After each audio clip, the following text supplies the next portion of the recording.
Pasensya na, nakasando tayo. Pero sasagot tayo ng question. Sir, may Pag-ibig account po ako and may hulog na rin. Kaso, hindi ko na alam ang account o MPN ko kahit anong number. Paano ko ba malalaman o saan yung account ko? Okay? So, kailangan nyo lang pong magpunta sa any branches po ni Pag-ibig. Nang sa ganun, makuha nyo po yung inyong Pag-ibig number or Pag-ibig BIN number po ninyo.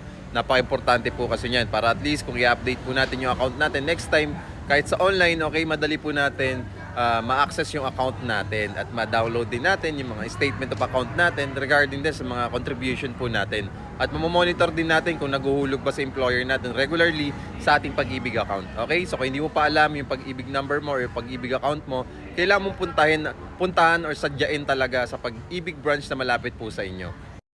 At kung kayo naman po ay OFW at gusto nyo pong i-update yung inyong Pag-ibig account, okay, kailangan nyo lang po ng SPA or representative dito sa Pilipinas na i-authorize siya na mag-transact sa any Pag-ibig branch para maging updated po yung inyong Pag-ibig account. Okay, so kailangan lang po natin dyan ng letter na pinuproof natin na itong kakilala mo or kamag-anak mo, siya yung mag-aayos ng Pag-ibig account mo for the update.